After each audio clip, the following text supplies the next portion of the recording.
인사드리겠습니다. 예수님은 살아나셨습니다. 우리 같이 한번 예수님이 살아나셨습니다. 우리 같이 한번 인사하시죠. 예.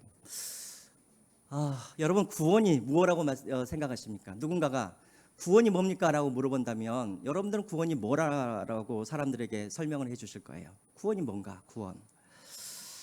이 땅에 사는 모든 사람들이 가장 원하는 게 무엇일까요? 이 땅에 사는 모든 인류들이 가장 원하는 게 무엇일까요? 그것은 다른 게 아니죠. 바로 죽음의 문제를 해결하는 것이 바로 이 땅에 있는 모든 인류들이 가장 원하는 것이겠죠. 그럼 구원이란 게 무엇인가? 구원이라는 것은 다른 것이 아닙니다. 이 죽음의 문제를 해결하는 것이 구원이고, 이 죽음의 문제를 해결해 주시는 분이 바로 구원자이고, 이 죽음의 문제를 해결했다라는 그 소식이 바로 무엇이에요? 구원이고, 구원의 소식이고, 그것이 바로 복음인 것입니다. 이 세상에서 가장 힘이 센 것이 무엇인가? 이 세상의 왕이 무엇인가? 바로 죽음인 것이죠.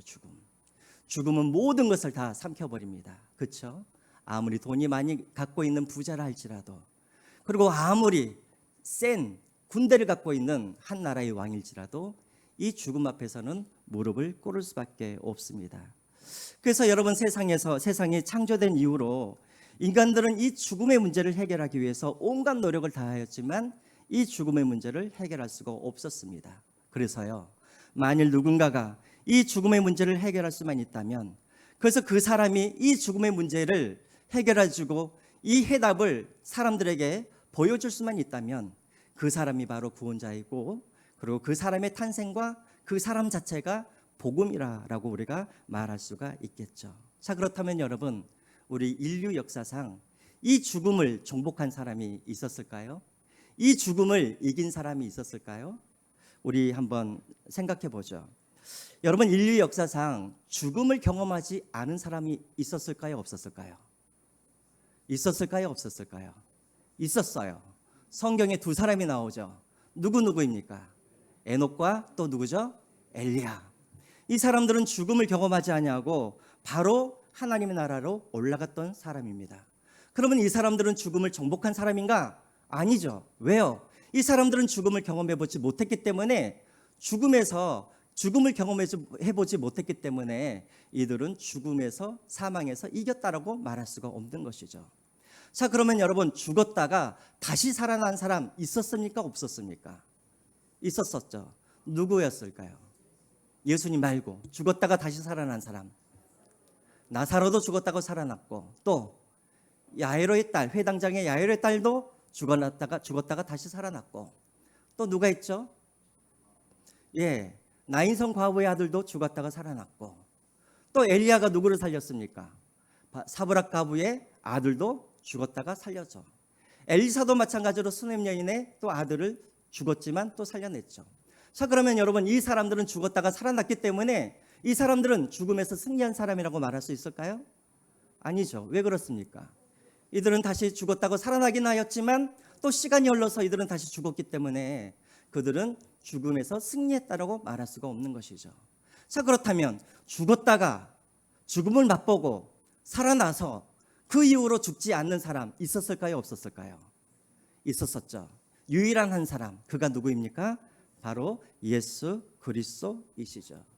그러므로 우리는 예수 그리스도를 우리가 왜 구주라고 말하는가 하면, 이 예수 그리스도는 죽음을 맛보았을 뿐만 아니라 그 죽음을 이기신 이후에 다시는 죽음을 경험하지 아니하시고 하늘에 올라가셨기 때문에 우리는 그 예수 그리스도가 사망을 이기셨다라고 우리는 믿고 있고, 그래서 우리는 예수님을 구주라라고 그렇게 우리는 예수님을 부르고 있는 것이죠. 그래서 여러분, 히브리서 2장 14절과 15절을 한번 보시기 바랍니다. 히브리서 2장 14절과 15절 말씀. 왜 예수님께서 이 땅에 몸으로, 육신으로 이 땅에 오셨는가? 우리 같이 한번 읽어보겠습니다. 시작. 자녀들은 혈과 육에 속하였음에 그도 또한, 여기서 그는 누구입니까? 예수 그리스도죠.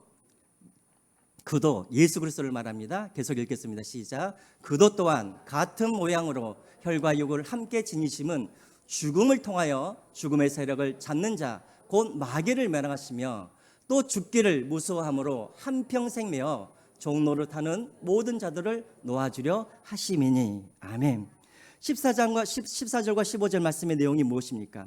예수님께서 육신의 몸으로 이 땅에 오신 이유는 그분이 우리와 같이 죽음을 경험하기 위해서였다라는 거예요.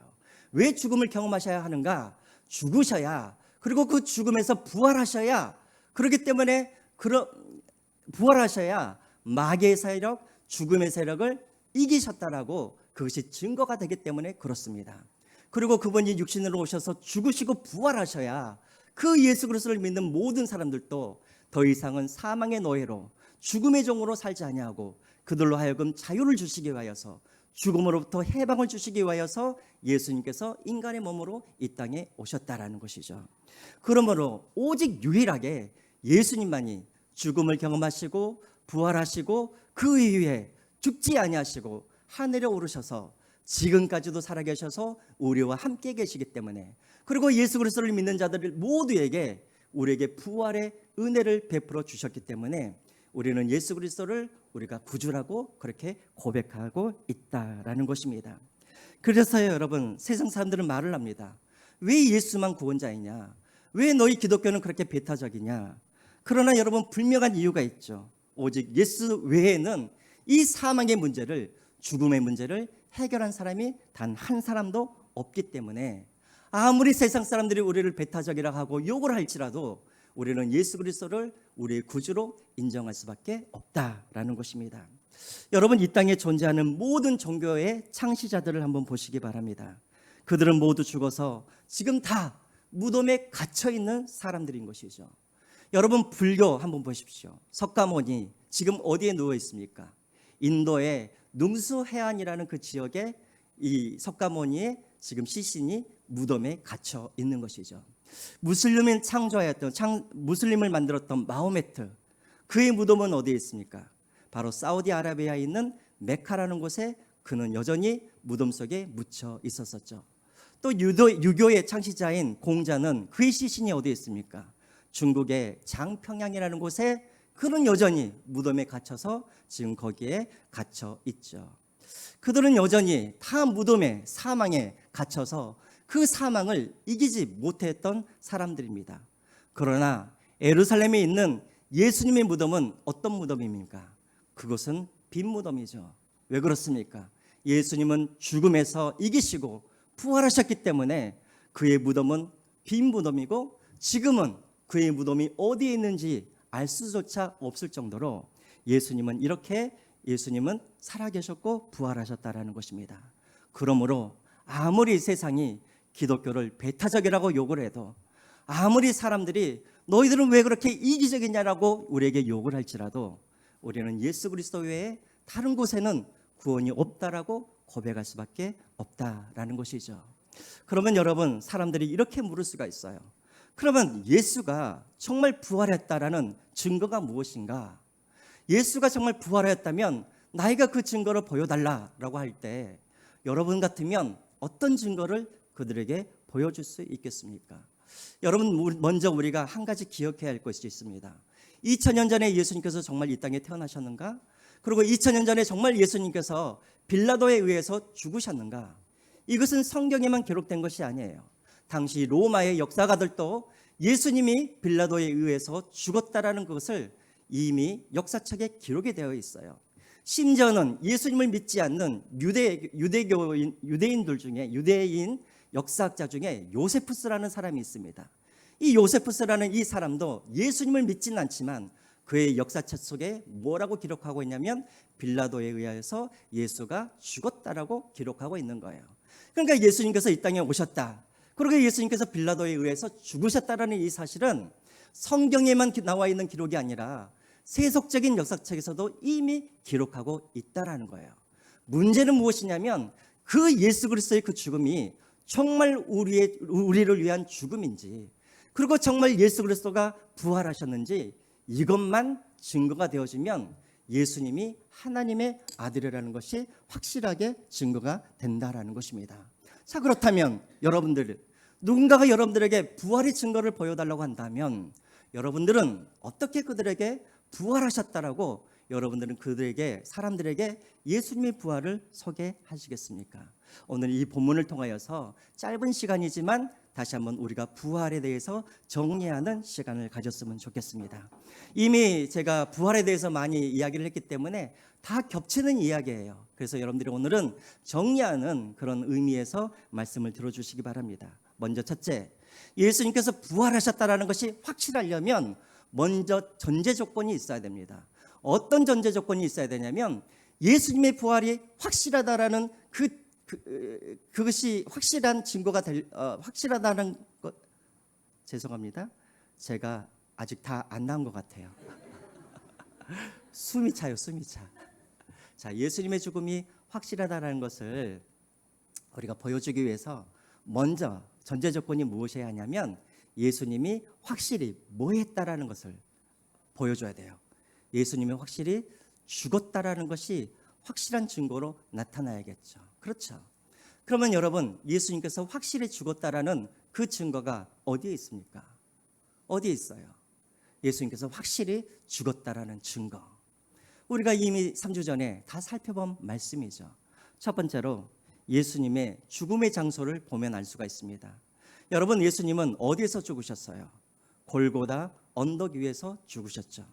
골고다 언덕 위에서 죽으셨다라는 말은 예수님은 몰래 골방에서 아무도 모르게 죽으신 것이 아니라 공개적으로 모든 사람들이 보는 앞에서 예수님께서 죽으셨다라는 거예요. 그래서 여러분, 우리가 3주 전에 우리가 보았지만 예수님께서 죽으셨을 때 그 십자가 밑에는 어떤 사람들이 있었냐면 예수님을 따르던 사람들만 있었던 것이 아니라 유대 종교 지도자들도 있었고 예수님을 죽이라고 못 박으라고 그렇게 외쳤던 유대인들도 있었고 그 밑에는 또 누가 있었냐면 예수님을 죽였던 로마 병정들과 로마 백부장들이 다 있었다라는 것입니다. 다시 말하면 예수님의 죽음은 비밀리에 아무도 모르게 죽은 것이 아니라 당시에 예루살렘에 있던 많은 사람들이 다 보던 앞에서 공개적으로 예수님은 죽으셨다라는 거예요. 그러면 예수님의 죽으심은 절대 비밀이 아니고 모든 사람들이 보는 앞에서 죽었기 때문에 예수님의 죽음은 확실하다는 것을 우리가 알 수가 있는 것이죠. 두 번째로 예수님의 죽음이 왜 확실한 것인가? 예수님이 죽으시는 그 과정을 우리가 보면은 알 수가 있습니다. 이것도 제가 3주 전에 여러분들에게 말씀을 드렸는데요. 자, 예수님께서 금요일 오후 3시에 숨을 거두셨다라고 말씀을 드렸죠. 자, 오후 3시 이후에 3시간이 지나면 오후 6시가 됩니다. 오후 6시가 되면 그때부터 어떤 날이 되냐면 유대인에게는 무슨 날이에요? 안식일이 시작이 되는 거예요. 안식일이 시작이 되어졌을 때 거리에 십자가에서 사람의 시체가 달려 있으면 부정하기 때문에 종교 지도자들이 빌라도를 찾아가서 뭐라고 말을 합니까? 빨리 예수를 확실하게 죽여서 예수의 시체를 치워달라고 그렇게 부탁을 하죠.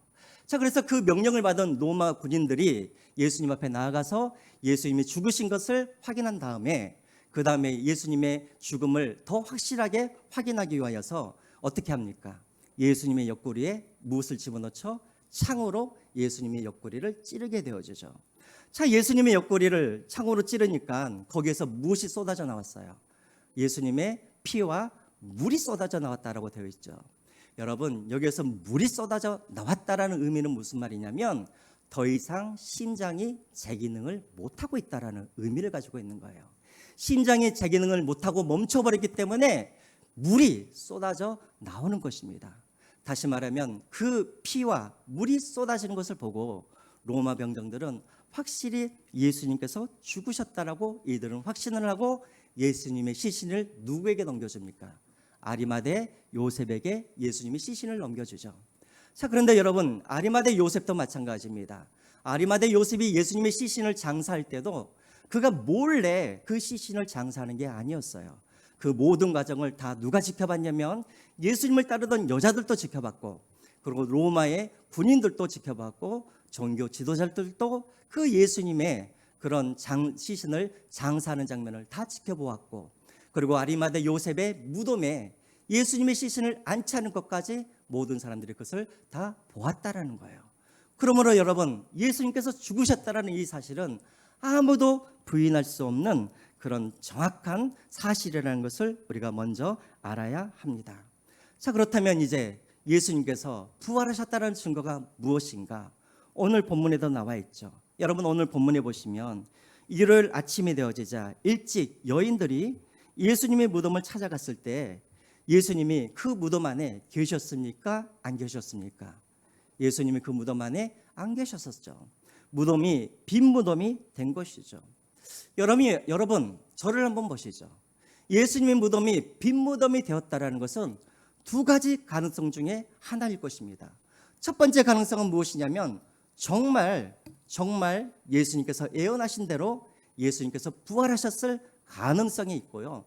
두 번째 가능성은 무엇이냐면 예수님의 제자들이 예수님께서 부활하셨다는 것을 조작하고 거짓말하기 위해서 예수님의 제자들이 예수님의 시신을 도둑질한 것, 이것 외에는 다른 가능성이 없는 거예요.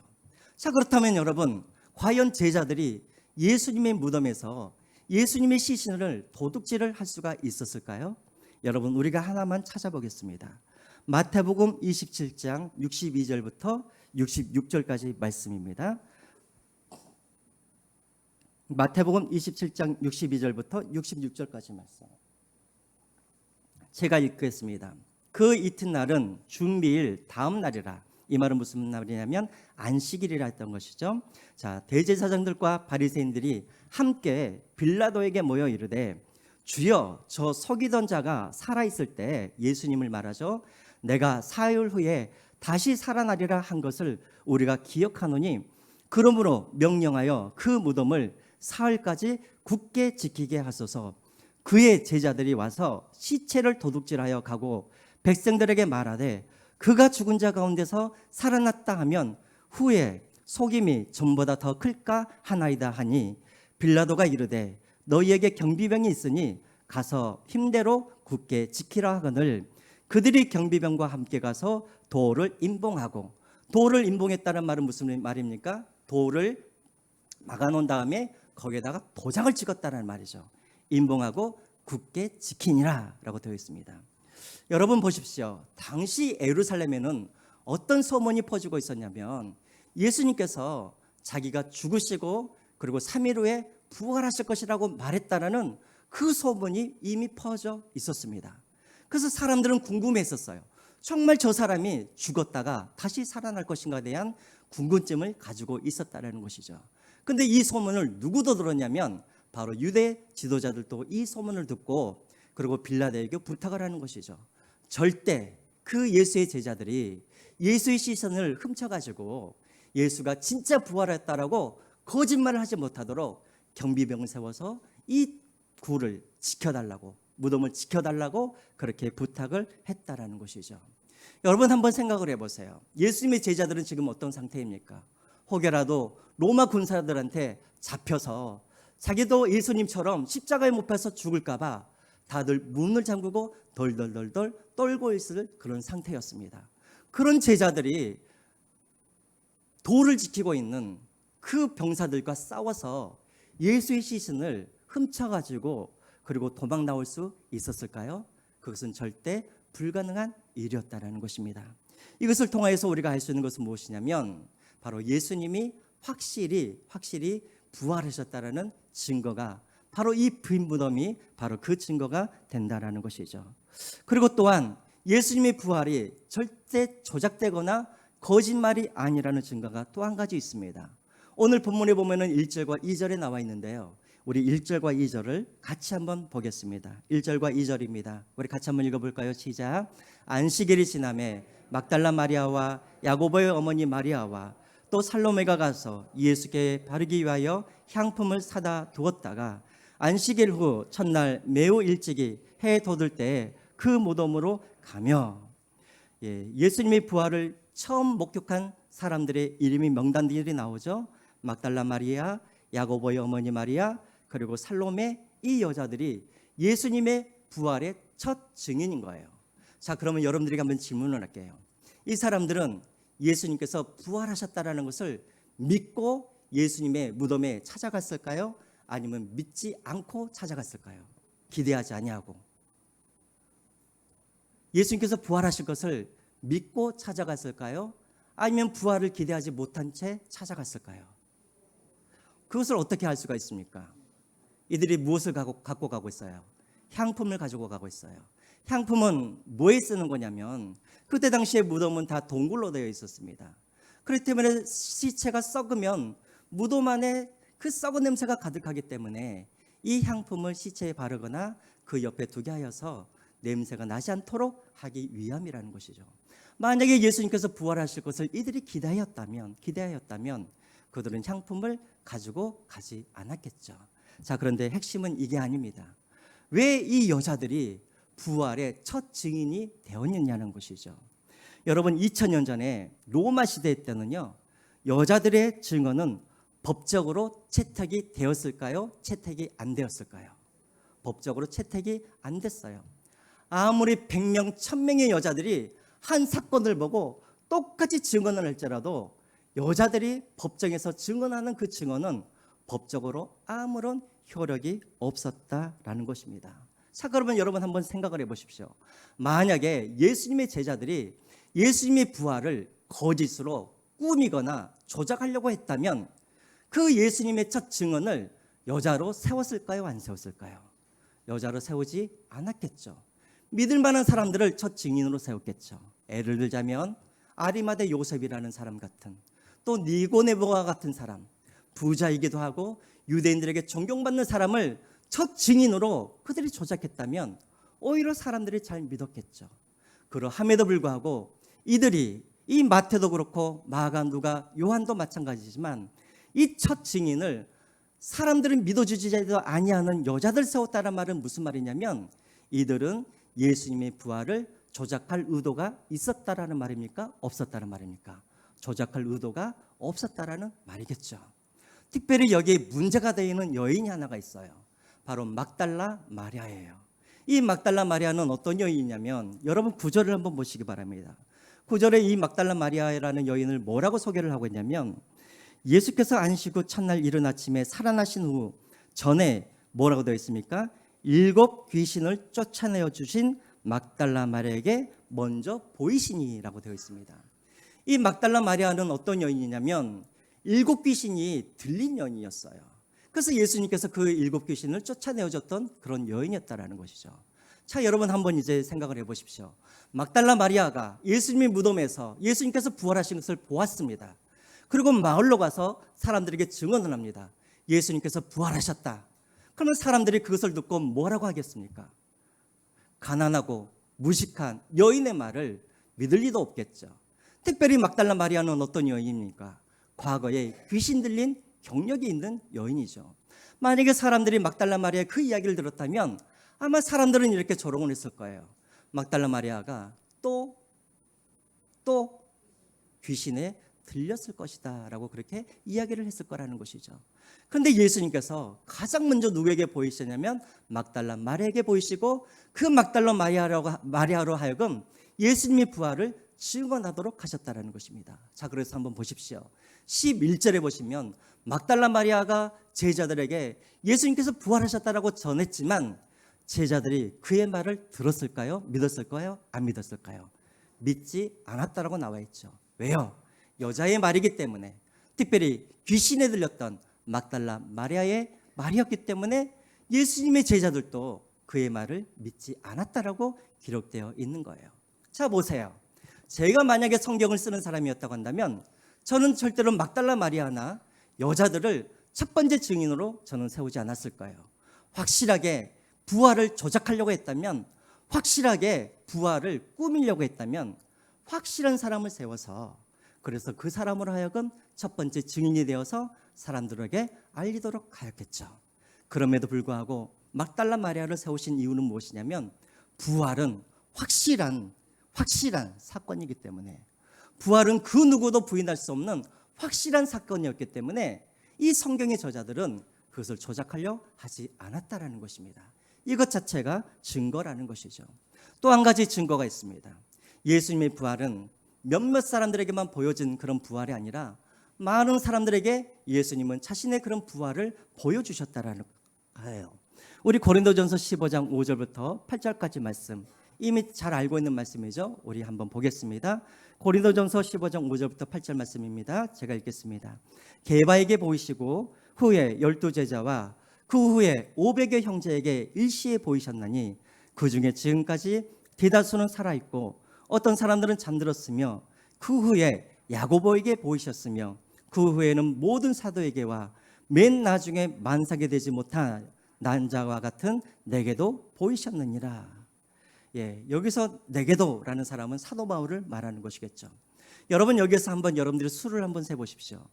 여기에 나와 있는 이 사람들의 수가 몇 명 정도 될 것 같습니까?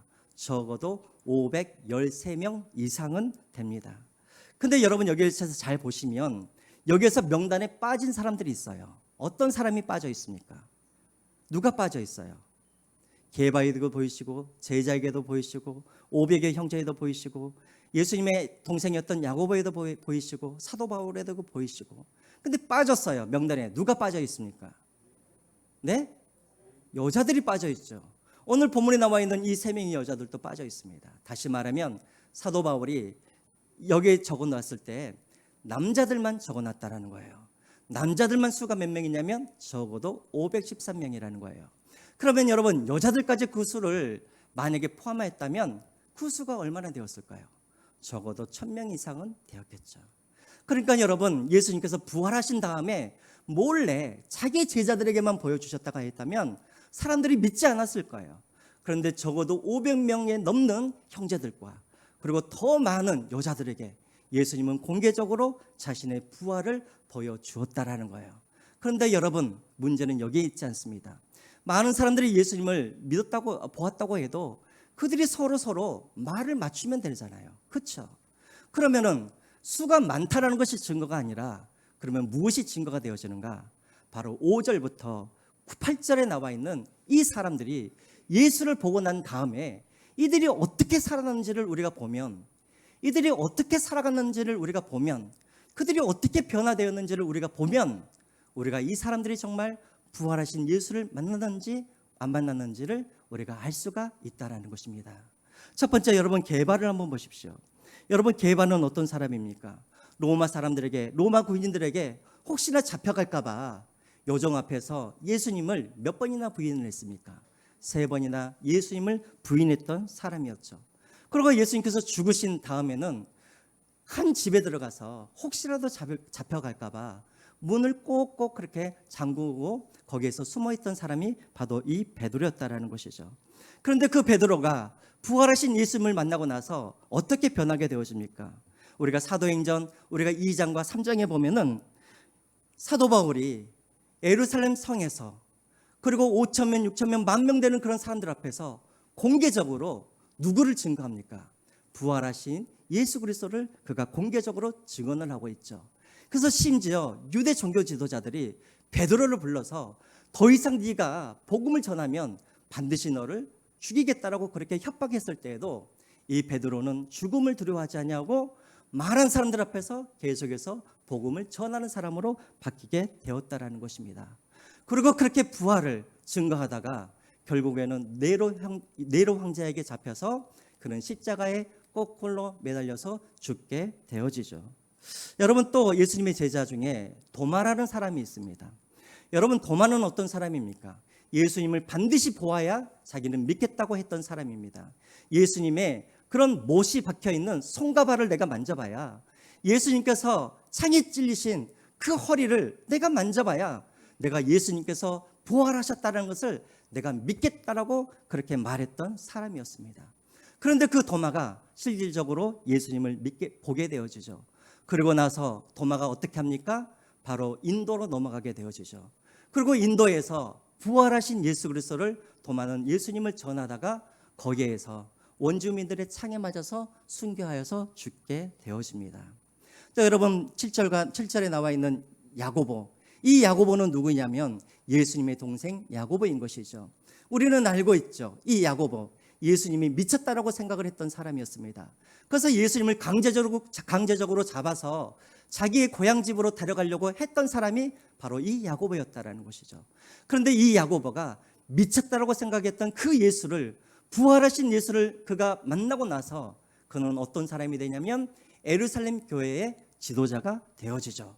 그리고 예루살렘에서 끝까지 남아서 복음을 전하다가 결국은 사람들에게 돌을 맞아서 순교하게 되어집니다. 그리고 사도 바울은 어떻습니까? 그는 예수님을 믿는 사람들, 그리스도인들을 잡아 죽이던 사람이었습니다.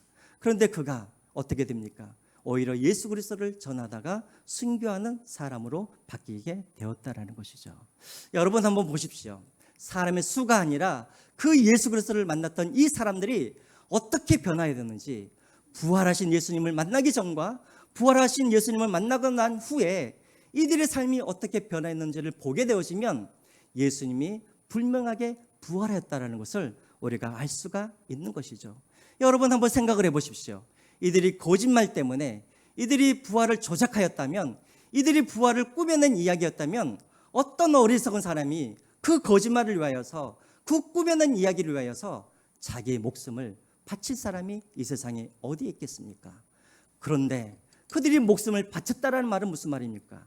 부활이라는 이 사건이 절대 꾸며낸 일도 아니고 조작된 일도 아니고 이것은 분명한 사실이었고 그들이 보았기 때문에 자신들의 목숨을 예수님께 바칠 수가 있었다라는 것입니다. 마지막으로 여러분 한 가지만 더 말씀을 드리겠습니다. 예수님께서 부활하셨다는 증거가 무엇인가? 초대교회 성도들의 구성원을 보면은 우리가 알 수가 있습니다. 초대교회 성도들의 구성원을 보면 알 수가 있다는 것이죠. 여러분 초대교회 성도들 다 어떤 사람이었습니까? 초대교회 성도들, 예루살렘에 모여있는 초대교회 성도들 다 어떤 사람들이었어요?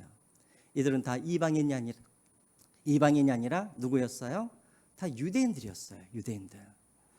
초대교회 성도들, 예루살렘에 모여있던 성도들은 다 어떤 사람들이었냐면 다 유대교를 믿다가 예수 그리스도를 믿었던 사람이었어요. 자, 그런데 여러분에게 한번 질문을 할게요. 유대교인들은 목숨을 걸고 지키는 두 가지 교리가 있었습니다. 어떤 교리가 있었을까요? 첫 번째 교리는 무엇이냐면 유일신 사상이에요. 다시 말하면 유대인들은 하나님은 몇 분이라고, 오직 한 분이라고 믿는 사람들이 유대인들이었어요. 이들이 예수님을 죽인 이유도 무엇이었냐면 예수님이 자꾸만 자기를 하나님이라고 주장했기 때문에, 자꾸만 하나님이 한 분이 아니라 두 분, 세 분이라고 주장했기 때문에 유대인들이 예수님을 신성모독으로 죽인 거예요. 두 번째, 이들에게는 목숨처럼 지키던 교리가 또 한 가지 무엇이었냐면 안식일 교리였어요. 이들에게 있어서 안식일은 언제입니까? 토요일이죠.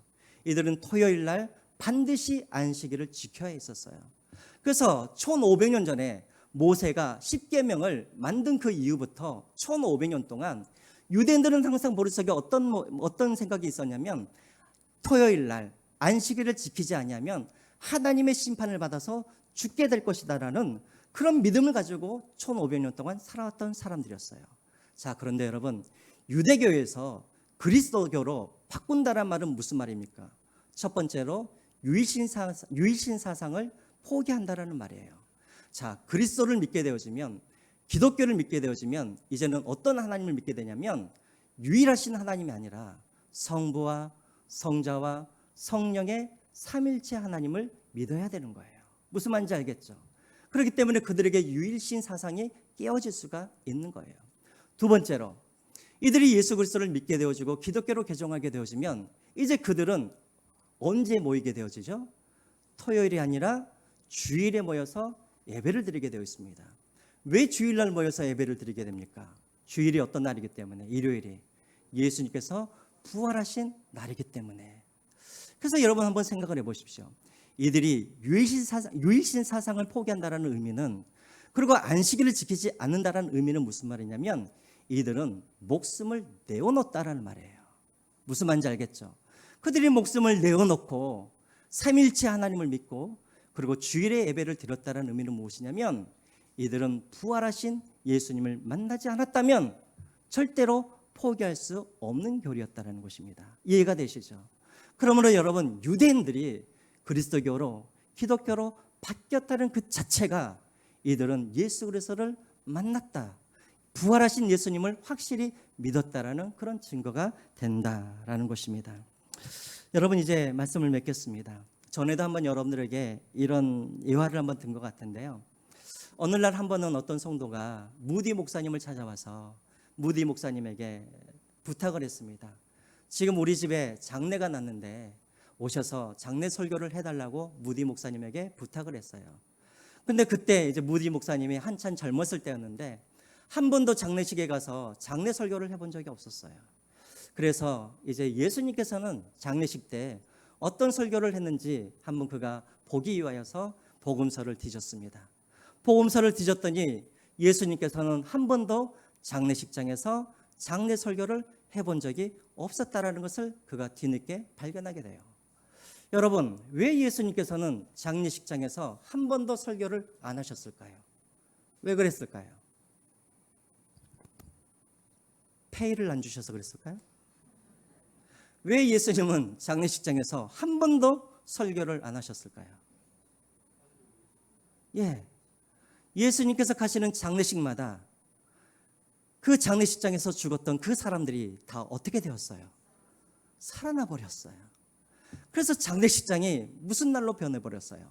잔칫날로 다 변해버렸어요. 아시죠? 야이로의 딸, 그가 죽어 있었을 때 예수님께서 찾아가시자 야이로의 딸이 살아나 버렸습니다. 그래서 장례식장이 잔칫날로 바뀌어버렸죠. 또 나인성의 과부, 운구 행렬이 지나갈 때 예수님께서 명령하시자 관에 갇혀있던 그 과부의 아들이 살아나 버렸습니다. 또 나사로는 어떻습니까?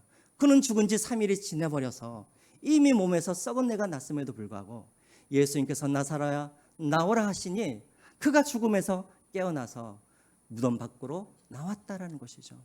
왜 예수님은 장례식장에서 설교를 하신 적이 없었는가?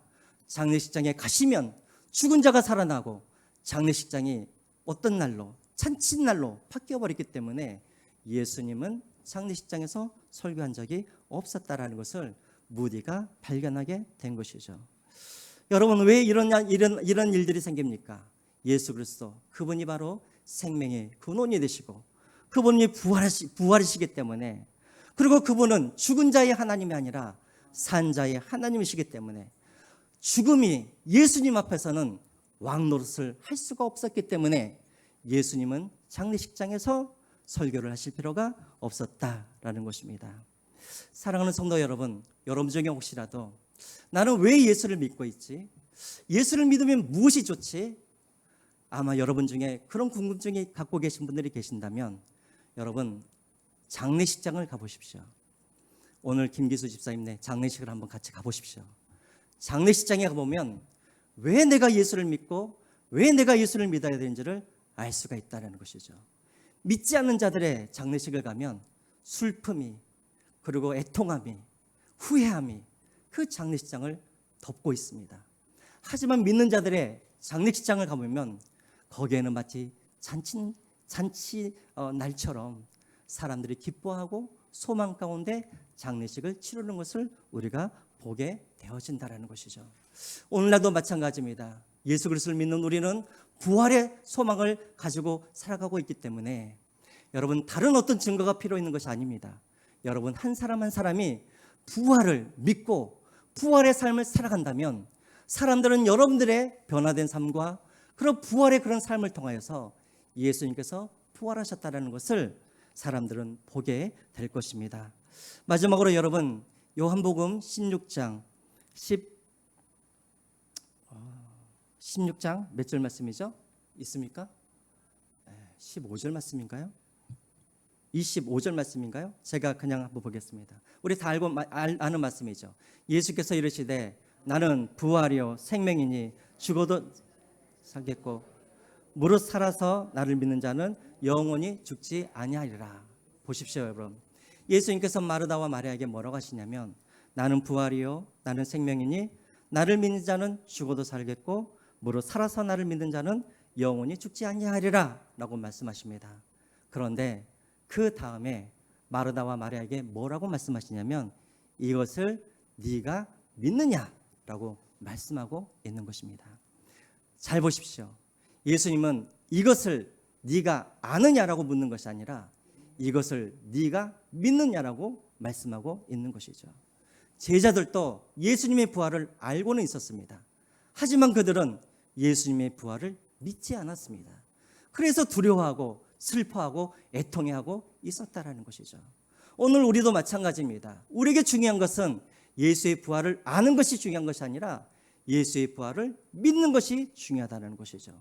오늘 예수님은 마르다와 마리아에게 질문하셨던 것처럼 오늘 우리에게도 말씀하고 계십니다. 질문하고 계십니다. 너희는 믿느냐? 너희는 믿느냐? 내가 생명이고 내가 부활이고 그래서 죽은 자는 반드시 살아나고 살아서 나를 믿는 자는 절대 죽지 아니할 것을 너희들이 아느냐라고 묻는 것이 아니라 너희들이 믿느냐고 예수님은 질문하고 계십니다. 오늘 여러분들은 이 질문 앞에 여러분들은 대답하셔야 됩니다. 말이 아니라 여러분들이 삶을 통하여서 바로 예수님의 이 질문에 여러분들이 대답하시기 바랍니다. 그리고 세상 속에서 그렇게 예수님의 증인으로 살아갈 수 있는 여러분들이 되시기를 주님의 이름으로 부탁드립니다.